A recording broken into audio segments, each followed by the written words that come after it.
welcome to the DSR Daily. I'm David Rothkopf, joined by Riley Fessler and Minna Stein. We're here to talk to you about what's happened over the course of the past 24 hours, maybe a little perspective on what we think it means. Who's going to kick us off today, Riley? Yep, I've got some characteristically bad news to start us off. Following comments by Jimmy Kimmel about the political affiliations of the man who murdered activist Charlie Kirk, the Trump administration and conservative activists applied intense pressure on ABC. The chairman of the FCC, Brendan Carr, publicly assailed Kimmel and suggested the FCC might take action against the network.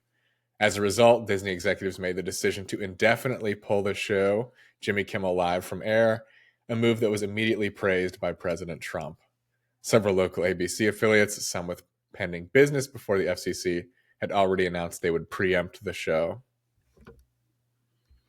Yeah, I don't think it's coincidental that the first company that did that, Nexstar, has an acquisition, $6.2 billion acquisition pending that requires the approval of the FCC. This is an echo of what happened in the Colbert case, where in order to get a deal done, the Paramount Global wanted the support of the government, needed the support of the government, and both did a $16 million settlement with Donald Trump on a suit that had no merit, and made the decision to remove Colbert.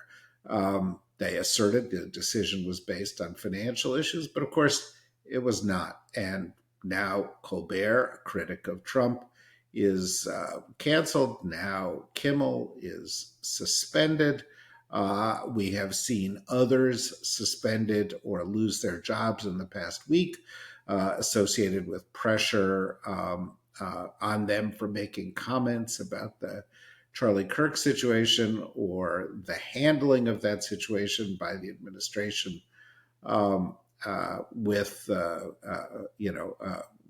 that the administration didn't like. And so corporations acceded to pressure from the administration. And it's all part of a bigger picture.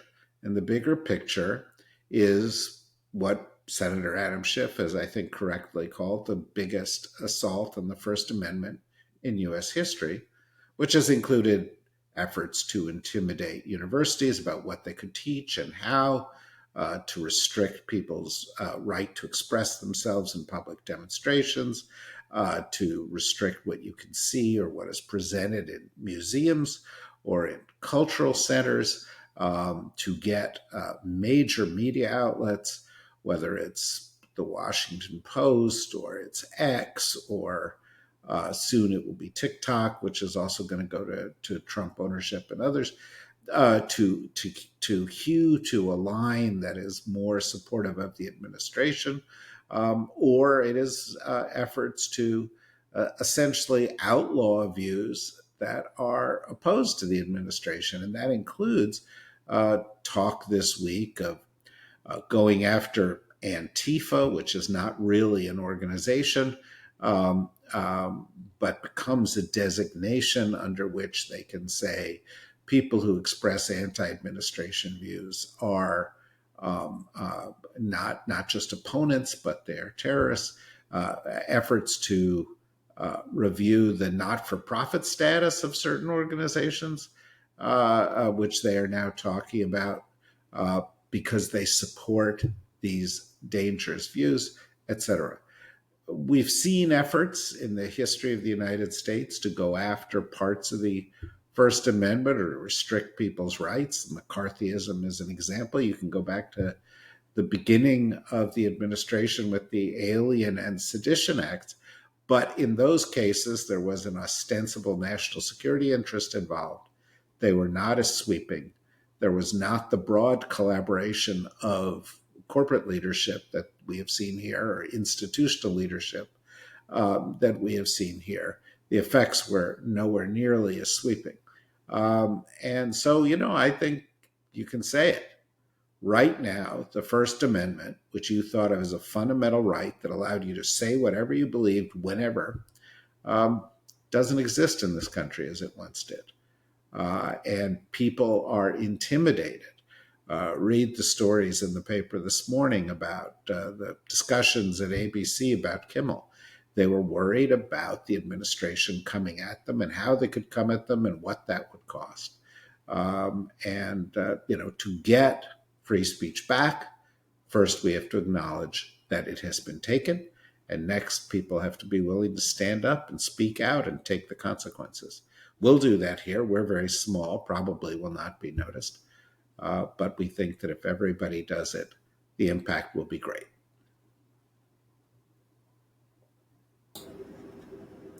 Former CDC Director Susan Minaret testified before the Senate, accusing HHS Secretary Robert F. Kennedy Jr. of pressuring her to approve changes to the childhood vaccine schedule and fire senior vaccine scientists, undermining scientific integrity and threatening public health. Minaret, who was fired just 29 days in office, said Kennedy demanded she pre-approve vaccine policy decisions without evidence and alleged that CDC decisions were being politicized through a top-down directive process. While Kennedy's allies defended his actions as restoring transparency and trust in public health, bipartisan concerns emerged about potential consequences of weakening long-standing immunization guidelines, especially for vaccines like hepatitis B. Yeah, which, by the way, the chairman of that committee, Senator Cassidy, who's also a doctor, who's also a hepatologist, talked about from his experience and expressed real concerns about it. I think, this connects to the first story in the sense that they're not trying to just suppress critics or speech that makes them uncomfortable or jokes they don't like. They're also trying to promote lies. And one of the ways you promote lies is you silence people with different points of views. That's what Robert F. Kennedy is doing. Some lies are just political spin. Some lies can have a death toll. If the CDC promotes non-science-based policies, as it seems to be now intent on doing, people will suffer. People will die. People will not be able to get the vaccines that they need. That's clearly where we are headed. There does seem to be some Republican concern about that. And given the thin margins, particularly in the Senate, perhaps there will be some reaction against Kennedy that could stop it. That seems unlikely. Seems more likely that Kennedy will go ahead, change the vaccination schedule in the next few days, and that then people will be left to scramble to deal with it. And probably you will only get Republican reaction to this to try to stop the damage or contain the damage after it has occurred, when it is too late. But Kennedy is certainly among the most dangerous public officials we've ever seen, because the consequences of his actions can touch so many millions of people.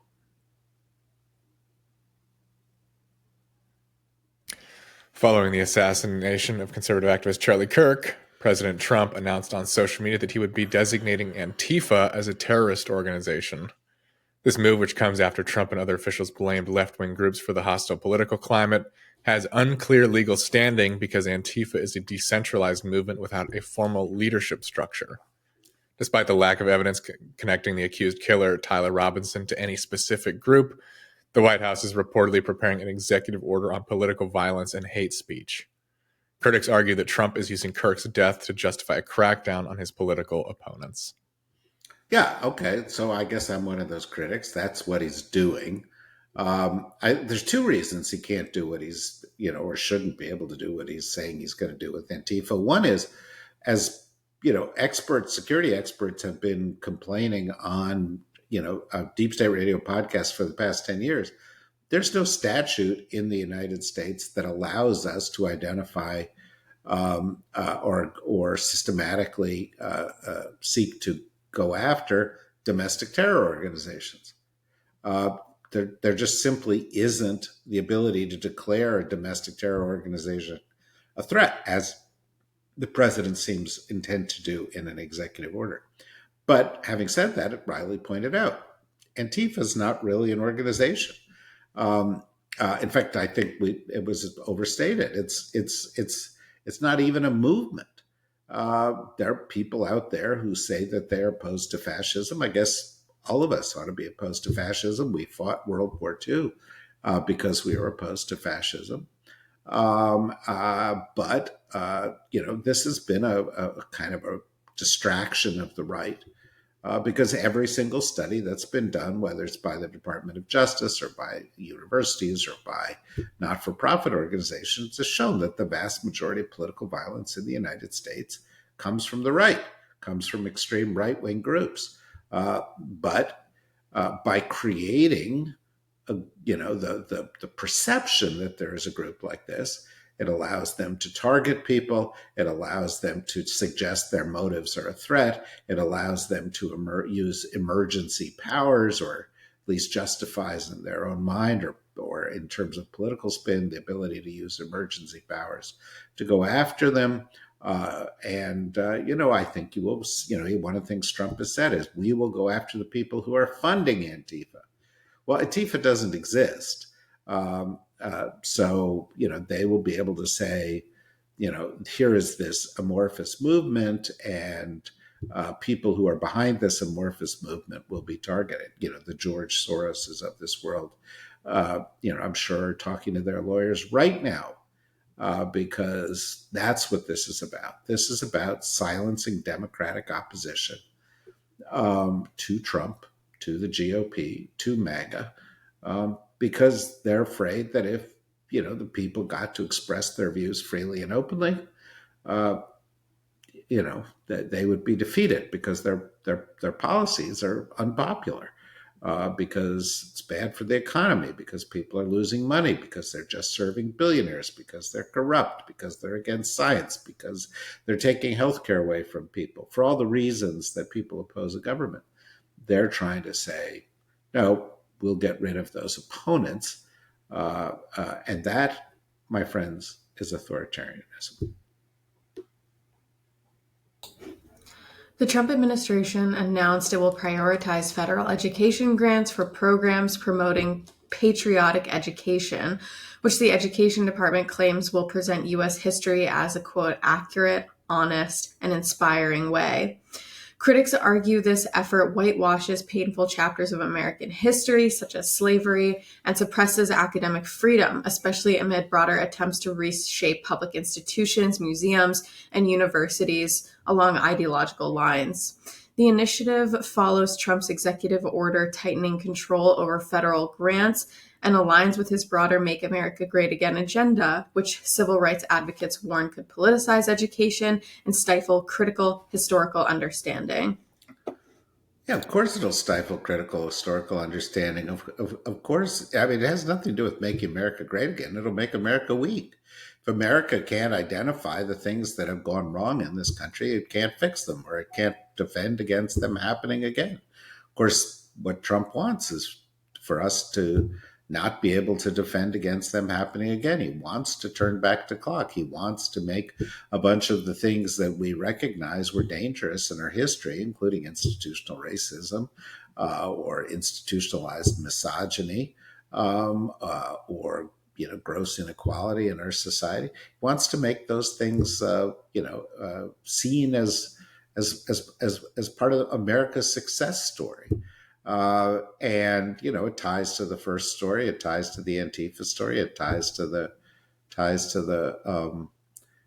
story about HHS. The reality is Donald Trump wants to use the powers of the presidency as no president has ever used them before, in order to make America conform to his views, support his priorities, enable him to remain in power, enable those close to him to profit, and suppress the voices of those who oppose that. Again, as I said, this is authoritarianism in action. The groups that they're going to collaborate with on this are conservative groups or right-wing groups. How can you tell the history of the United States from simply one political perspective? You can't. You can't. That's propaganda. That's promoting lies. And that's what they want to do.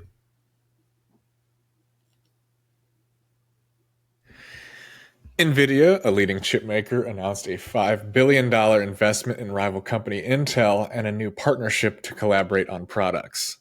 The collaboration will focus on developing custom data centers for artificial intelligence and new personal computer products. This investment is a significant development for Intel, a company that has been struggling financially after missing out on the mobile computing and AI booms. The news caused Intel's shares to jump significantly in pre-market trading.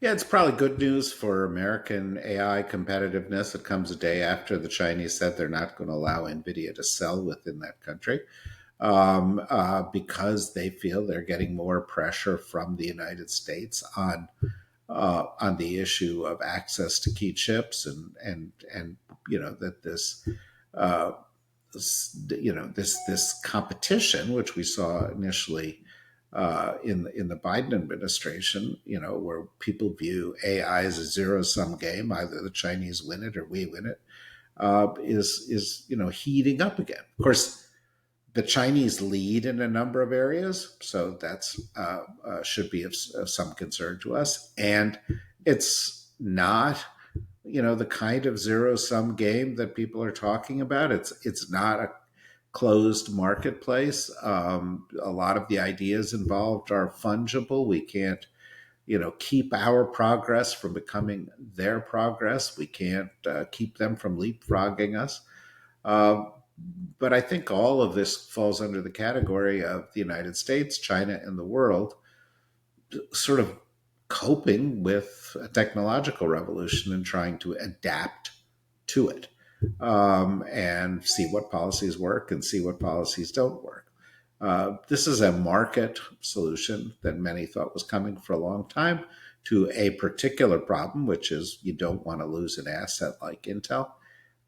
And net probably a good thing. Anyway, that's what we've got for today.